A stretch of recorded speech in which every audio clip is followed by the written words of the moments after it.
तो दोस्तों, मैंने खुद अपने पेट्रोल पंप पर वॉशिंग सेंटर चलाया है, 15 साल चलाया है और उसमें अच्छी कमाई हुई मेरी। अभी सीएनजी का सेटअप वहाँ आने की वजह से उसे निकाल देना पड़ा। तो मैं अपना अनुभव आप लोगों से शेयर करना चाहता हूँ। अगर आपका पंप सिटी में थोड़े बाहर की तरफ है या सिटी से थोड़ा बाहर है, हाईवे पर है, अगर वहाँ पेट्रोल का सेल ठीक ठाक है, पैसेंजर कार आती हैं, और अगर आपके पास 500 से लेकर 1000 स्क्वायर फीट जगह स्पेयर है, तो आपको यह ज़रूर डालना चाहिए। आपको इसमें बहुत फ़ायदा मिलेगा। तो मेरा जो अनुभव रहा और जिस तरह से मैंने उसमें कमाई करी, मैं आपके साथ यह अनुभव शेयर करना चाहूँगा, ताकि आपको भी इस बारे में विचार बने और आप भी कुछ लाभ कमा पाएँ। एक छोटी सी प्रोजेक्ट रिपोर्ट मैंने बनाई है, तो आप इसको ध्यान देकर देखिएगा। इसके लिए जगह की रिक्वायरमेंट होती है 500 से लेकर 1000 स्क्वायर फीट। ऐसी जगह जो आपके पेट्रोल डीजल सेल में आड़े ना आए। इन्वेस्टमेंट बहुत कम होता है दोस्तों, 1 लाख से लेकर 2 लाख रुपए तक काम हो जाता है। उससे ज़्यादा इसमें लगाने की आवश्यकता भी नहीं है।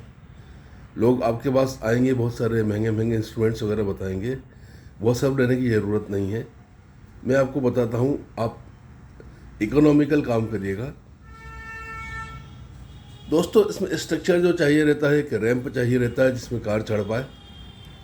यह आप कंक्रीट का बना सकते हैं अथवा लोहे का स्ट्रक्चर बना सकते हैं जो पार्ट्स में रहे और एक जगह से उठाकर दूसरी जगह भी रखा जा सके। इसकी हाइट 2.5 फीट तक ठीक रहेगी, लेकिन आप 3 फीट तक रख सकते हैं अगर उसके नीचे कंफर्टेबली ऑयल चेंज का काम भी हो जाएगा। उसके नीचे ही ऐसी ड्रेन लाइन होना चाहिए जो अंडरग्राउंड वेस्ट वाटर टैंक तक जाए। इसके लिए आपको एक अंडरग्राउंड वेस्ट वाटर टैंक बनाना पड़ेगा जो 1000 लीटर कैपेसिटी का रहेगा। आप चाहें तो 2 या 3 टैंक प्लास्टिक के भी अंडरग्राउंड रख सकते हैं। एक वाटर लाइन चाहिए रहेगी सर्विस सेंटर तक, और एक एयर लाइन चाहिए रहेगी जो अधिकतर पेट्रोल पंप्स पर रहती है। यह तो होगी दोस्तों स्ट्रक्चर की बात। छत के लिए आप कुछ देना चाहें तो ठीक, न देना चाहें तो भी कोई दिक्कत नहीं है, खुला भी रख सकते हैं। मशीनरी एंड टूल्स दोस्तों, इसमें मेनली वॉशर लगता है। वॉशर के 2 हिस्से रहते हैं, एक कंप्रेसर रहता है, एक मोटर रहती है। आप किसी ब्रांड का बना बनाया भी ला सकते हैं और कंप्रेसर और 1 HP की मोटर लेकर असेंबल करवा सकते हैं। यह आपको कहाँ मिलेगी? जो एग्रीकल्चर टूल्स सेल करते हैं उनके यहाँ दोनों चीज़ मिल जाएगी आपको। और ऐसा आप करेंगे तो काफ़ी सस्ता पड़ेगा आपको। हो सकता है 30-40 हज़ार में पूरा वॉशर का सेटअप तैयार हो जाए। टूल्स में बहुत ज़्यादा टूल्स रखने की ज़रूरत नहीं पड़ती है। ऑयल का चेम्बर खोलने के लिए जो टूल्स, पेचकस वगैरह चाहिए रहते हैं, पाने चाहिए रहते हैं, बस वही ही लगते हैं। 2 व्हीलर के लिए अलग रहते हैं और 4 व्हीलर के लिए अलग रहते हैं। वॉशिंग का जो नोज़ल रहता है, जो वॉशिंग की पाइप के आगे लगता है, वह आप चाहें तो एक्स्ट्रा रख लें, क्योंकि वो ख़राब होता है तो उसे बदलने की तुरंत ज़रूरत पड़ती है। वॉशिंग का पाइप अलग आता है, वह आपको करीब 5000 रुपये का पड़ता है। 5-6 महीने चलता है उपयोग के ऊपर। ये मजबूत पाइप रहता है, मल्टी कोटिंग मल्टी लेयर वाला, इसलिए थोड़ा महंगा रहता है। दोस्तों, जो कंज्यूमेबल आइटम लगते हैं आपको, शैम्पू लगता है, इसके ड्रम आते हैं 30-35-40 लीटर के। आपको बाज़ार में काफ़ी लोग मिल जाएंगे और आपके सर्विस सेंटर पर फिर आना भी चालू हो जाएंगे लोग सेल करने के लिए। बल्क में लेने पर यह सस्ता पड़ता है और उसका जो खाली ड्रम है वो भी 250-300 रुपये में बिक जाता है। डैशबोर्ड पॉलिश लेना पड़ेगी, ये 1 लीटर, आधा लीटर, 200 ग्राम, 250 ग्राम की पैक में आती है।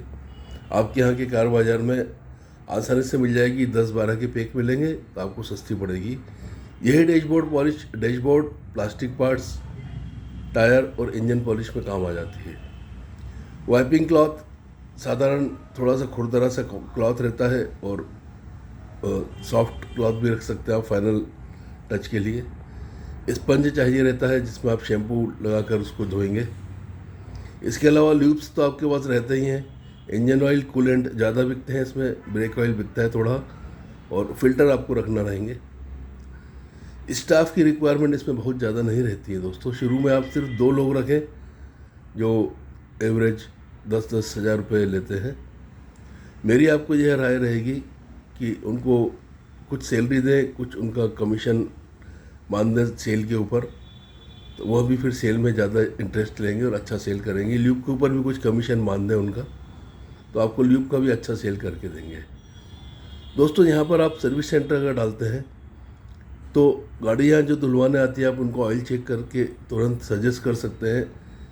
तो अमूमन किसी पेट्रोल पंप पर अगर सर्विस सेंटर होता है तो महीने का 250-300 लीटर ऑयल आसानी से बिक जाता है, और यह ऑयल आपका तकरीबन MRP पर बिकता है, क्योंकि आप उसको सर्विस करके दे रहे हैं, उसके सामने चेंज कर रहे हैं।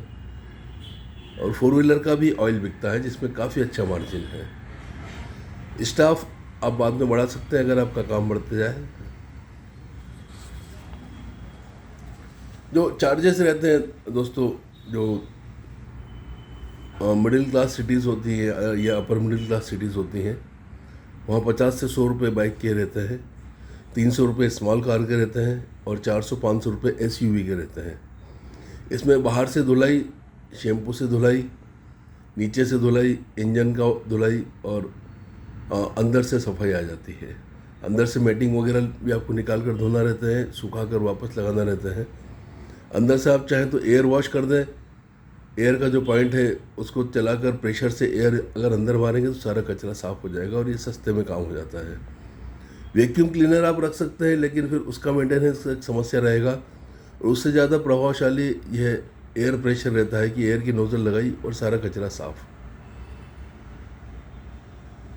इसके अलावा आप एडिशनल जो सर्विस दे सकते हैं, इंटीरियर ड्राई वॉश कर सकते हैं। ऐसे फोम वॉश होता है, वो आते हैं, फोम वॉश मिलते हैं बाज़ार में, और इंटीरियर ड्राई वॉश में एक 4 व्हीलर के आपको कम से कम 1000 रुपये मिलते हैं, क्योंकि पूरा इंटीरियर अच्छे से साफ़ हो जाता है। कार पॉलिश कर सकते हैं आप, उसकी मशीन आती है, 10-15-20 हज़ार तक की मशीन आती है। और आप एसेसरीज चाहें तो जो भी रख सकते हैं। इसके अलावा एसेसरीज की तो बहुत बड़ी रेंज होती है, लेकिन आप मोटे तौर पर फिल्टर, कार वाइपर, इस तरह की छोटी चीज़ से शुरुआत कर सकते हैं। तो दोस्तों एवरेज किसी भी पेट्रोल पंप पर जिसका सेल अगर 100 किलो 150 किलो के बीच में रहा, तो वह आसानी से 40-50 हज़ार रुपये वॉशिंग का रेवेन्यू निकाल सकता है। इसमें जो खर्चा आएगा आपका स्टाफ का रहेगा। अगर 50 हज़ार रेवेन्यू होता है तो आपका स्टाफ का खर्चा 20 हज़ार आएगा, और 5 हज़ार रुपये बिजली पानी का लगेगा आपको। आप इसके अलावा 2-2.5 हज़ार रुपये अलग रखें, जो मेंटेनेंस बाद में मशीन के लग सकते हैं। लेकिन दोस्तों इसमें एक बात है कि आपका ऑयल का सेल इतना हो जाएगा कि आपके स्टाफ का खर्चा उससे निकल जाएगा। अलावा इसके हर महीने आपको 200-250 लीटर काला तेल निकलेगा, जो अपने आप में 6-7 हज़ार रुपये का बिक जाता है। और मेरा यह आपसे अनुग्रह है कि अगर आपके यहाँ 500-600 स्क्वायर फीट जगह भी है तो आप विचार करें, प्लानिंग करें, और संभव हो तो यह अवश्य डालें, क्योंकि अब समय आ गया है। पेट्रोल डीजल का सेल कंपटीशन के कारण बहुत ज़्यादा बढ़ नहीं पाता, कमीशन हमारा रुका हुआ है, तो हम इस ओर ध्यान दें। हमारा समय तो हम दे ही रहे हैं पेट्रोल पंप पर। आपके पेट्रोल पंप पे कैमरे भी लगे रहते हैं, आप कंट्रोल कर सकते हैं कितना वॉशिंग हुआ, कितना रेवेन्यू आया, वह सब चीज़ आपकी कंट्रोल में रह जाती है। ग्राहक चल कर आ रहा है आपके पास में, आपको बाहर जाने की ज़रूरत नहीं है। आपके अपने कस्टमर से ही बोलेंगे तो वो धुलवाने को सहज तैयार हो जाते हैं। आपके पास एक बैकअप रहता है, बहुत सारे कस्टमर ऐसे रहते हैं जिनसे आपके बहुत अच्छे संबंध बन जाते हैं। वे शहर से आपके पास गाड़ी धुलवाने को तैयार हो जाते हैं, और अधिकांश तो ऑयल भी बदलवाने को तैयार हो जाते हैं। ये था दोस्तों मेरा नॉन फ्यूल रेवेन्यू के इसमें सीरीज़ में पहला वीडियो। ऐसे ही अलग अलग बिजनेस जो non fuel revenue petrol pump पे कर सकते हैं, उनके वीडियो और लेकर मैं आऊँगा। आपको पसंद आए तो लाइक करिए, शेयर करें, सब्सक्राइब करिए। धन्यवाद।